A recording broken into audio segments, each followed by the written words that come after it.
Italy seasonal ও sponsor visa নুল্লা ওস্তা এবং অ্যাপজেন্টমেন্ট বা visa processing সংক্রান্ত সর্বশেষ আপডেট হল 1. সিজনাল নুল্লা ওস্তা ও শহরভিত্তিক বিতরণ আপডেট।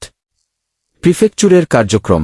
ইতালির বিভিন্ন প্রিফেকচুয়া ও পুলিশ হেডকোয়ার্টার কোয়েস্টুয়া থেকে চলতি বছরের সিজনাল ক্যাটাগরির কৃষি ও পর্যটন খাত পেন্ডিং থাকা নুল্লা ওস্তা বা ছাড়পত্রগুলো যাচাই বাছাই শেষে ধাপে ধাপে ইস্যু করা হচ্ছে।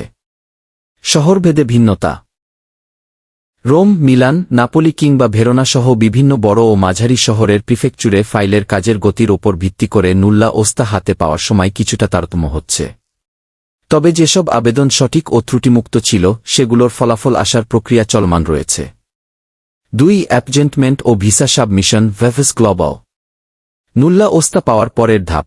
যাদের হাতে ইতিমধ্যে মূল কপি নুল্লা ওস্তা চলে এসেছে তারা দেরি না করে নির্ধারিত সময়ের মধ্যে অনলাইন পোর্টালের মাধ্যমে ভেভেস গ্লোবাল ঢাকা এর অ্যাপজেন্টমেন্টের জন্য প্রস্তুতি নিচ্ছেন বা স্লট বুক করছেন।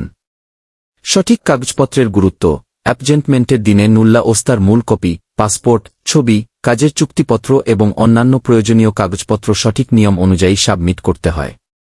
সামান্য ভুলের কারণে ভিসা প্রসেসিং দীর্ঘায়িত হতে পারে বা ফাইল হোল্ড হয়ে যেতে পারে।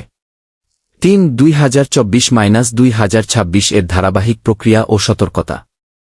বিগত বছরগুলোর যেমন 2024 বা 2025 আটকে থাকা বা দেরেট আসা ফাইলগুলোর আপডেট এবং 2026 সালের নতুন কোটার প্রক্রিয়াগুলো বর্তমানে ইতালি সরকারের শ্রম নীতিমালার অধীনে ধাপে ধাপে এগোচ্ছে।